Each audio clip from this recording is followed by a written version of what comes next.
Assalamualaikum warahmatullahi wabarakatuh. Apa kabar kalian? Semoga kalian baik-baik saja dan tetap diberikan kesehatan oleh Allah Subhanahu wa taala. Bantu channel kami dengan cara subscribe dan tekan tombol lonceng kalian. Terima kasih. Semoga kisah ini bermanfaat. Merinding, kisah anak yang lupakan ibu di panti jompo. Kekuasaan Allah itu tidak ada batasnya, dan semoga kita dijadikan sebagai anak-anak yang menyayangi kedua orang tua. Keberadaan kita saat ini adalah berkah yang dibawa oleh kedua orang tua kita melalui perjuangan bertaruh nyawa. Sebagai seorang anak, kita dicintai dan disayangi orang tua tanpa pamrih. Mereka membesarkan kita dengan hati ikhlas dan penuh susah payah. Orang tua rela mempertaruhkan nyawa hanya untuk memastikan kebutuhan anak-anak terjaga. Berikut ini Dream berbagi kisah nyata untuk menjadi pelajaran bagi kita yang masih memiliki orang tua namun menyia-nyiakan mereka di akhir hayatnya. Kekuasaan Allah itu tidak ada batasnya, dan semoga kita dijadikan sebagai anak-anak yang menyayangi kedua orang tua. Amin, amin ya robbal alamin. Bertemu seorang ibu di panti jompo. Suatu hari saya pergi ke panti jompo. Saya mendapatkan titipan sejumlah uang dari seorang teman yang meminta saya untuk membeli dan membagikan barang-barang kebutuhan kepada orang miskin. Jadi saya membeli berbagai macam keperluan, termasuk roti, dan pergi ke sebuah panti jompo. Tidak perlu disebutkan namanya dan di mana letaknya.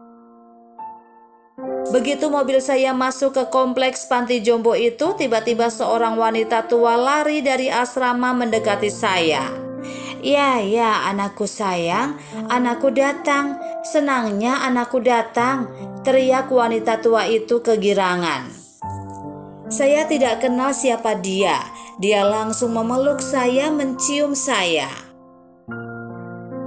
Nak, kenapa tinggalkan Mak di sini? Mak ingin pulang. Mak sangat rindu dengan rumah, kata wanita itu. Waktu itu saya hanya menghela nafas dan memegang tangannya. Ya Allah, Mak. Saya pegang tangannya dan melihat ke dalam wajahnya. Wanita itu terus berkata, sampai hati anak ini tidak mengakui aku ini ibu. Saya bisa membayangkan perasaannya yang sangat rindu dengan anaknya. Saya pun berpura-pura jadi anaknya dan berkata, "Mak, maafkan saya ya." Saya menuntunnya untuk duduk di kursi di teras asrama. Setelah itu saya mengambil roti dan menyuapinya. Coba bayangkan hatinya ketika disuapi roti oleh anaknya. Bagaimana perasaannya? Bagaimana perasaan kita sebagai anak? Selama saya menyuap roti, wanita tua ini berlinang air mata. Dia terus memegang tangan saya. Subhanallah, saya bisa merasakan betapa dia merindukan anaknya. Ketika saya ingin pulang, dia memegangi kaki saya sambil berkata, "Nak, jangan tinggalkan Mak. Mak ingin pulang Nak."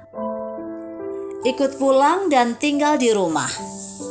Akhirnya saya mendapatkan informasi tentang wanita tua itu. Dia memiliki 5 anak. Putra tertuanya bergelar Tan Sri, seorang yang kaya raya, terpandang dan orang hebat. Ketika akan pulang, wanita tua itu menarik baju saya. Dia ingin ikut pulang karena mengira saya anaknya. Singkat cerita, saya mengisi formulir dan mengajaknya tinggal di rumah selama 5 hari saja. Saat kembali ke rumah, saya yang menjadi imam ketika sholat subuh. Saat saya membaca doa, air mata dia jatuh. Setelah itu saya menyapanya dan mencium tangannya. Saya kemudian berkata, "Mak, maafkan saya ya.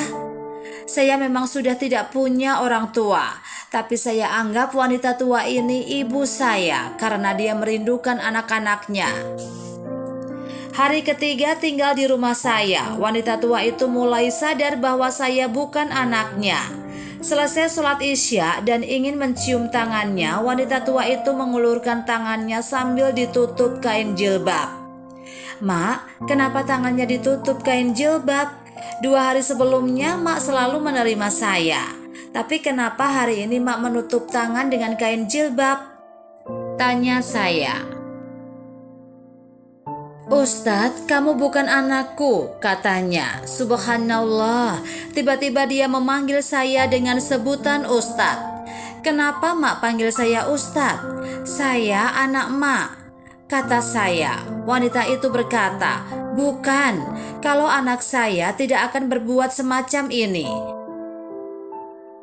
Kalau anak saya, dia tak akan jadi imam saya. Kalau anak saya, dia tak akan suap saya makan."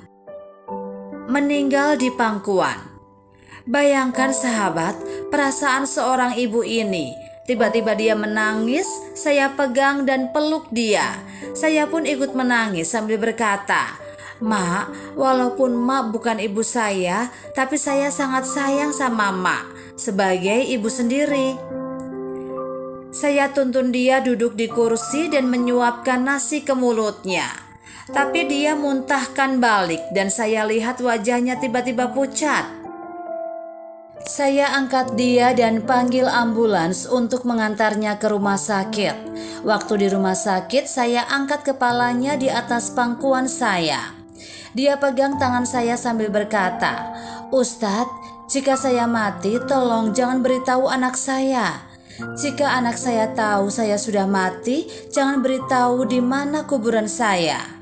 Jika dia tahu di mana kuburan saya, jangan biarkan dia memegang batu nisan saya." Istri dan anak saya menangis mendengar perkataannya. Kami pegang wanita tua itu sambil berkata, "Mak, jangan berbicara seperti itu. Jangan, Mak." Tapi dia menggelengkan kepalanya. Rupanya itulah saat dia sakaratul maut. Dia akhirnya meninggal dunia di atas pangkuan saya di rumah sakit. Si anak dapat balasan. Sahabat, siapapun yang masih punya ibu, janganlah durhaka kepadanya. Jangan tinggalkan dia di panti jompo. Kalau ibu kita sakit, rawat dan jaga dia. Rupanya kematian wanita tua itu telah sampai ke telinga anaknya yang langsung menelepon dan mengancam saya. "Aku akan bawa kamu ke pengadilan. Aku akan menuntut kamu karena telah membawa keluar mak aku dari panti jompo," kata seorang pria di seberang sana. Namun saya tunggu-tunggu tidak ada panggilan dari pengadilan hampir setahun lebih. Suatu hari, usai memberi ceramah di masjid, tiba-tiba seorang pria tua menghampiri saya sambil menangis. "Ustadz, tolong beritahu di mana kubur mak saya. Tolong beritahu Ustadz," katanya sambil terseduh-seduh. "Kenapa baru hari ini kamu bertanya kubur mak kamu?" tanya saya balik. Dia berkata, "Tolonglah Ustadz, saya ingin bertemu dengan mak saya. Sayalah orang bergelar Tan Sri yang ingin menuntut Ustadz hari itu. Saya sekarang seorang papa Ustadz. Istri saya sudah meninggal, rumah saya sudah disita bank, mobil mewah saya juga. Sekarang tinggal 1 mobil kancil. Saya bisa menunjukkan makam mak Anda, tapi dengan satu syarat. Anda tidak boleh menyentuh batu nisannya," kata saya. Begitu sampai ke kuburan, dia yang turun duluan. Saya kemudian melihat dengan mata kepala sendiri, dia tiba-tiba jatuh tersungkur. Tangan dia menjadi hitam, mulut dan tangannya sebelahnya bengkok. Dia terus-terus memanggil ibunya. Saya angkat dia dan membaringkannya tak jauh dari makam ibunya. Ya Allah, belum sampai di depan makam ibunya, pria itu menghembuskan nafas terakhir.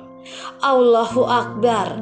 Allah Subhanahu wa Ta'ala telah menunjukkan kepada saya tentang balasan anak durhaka kepada ibunya.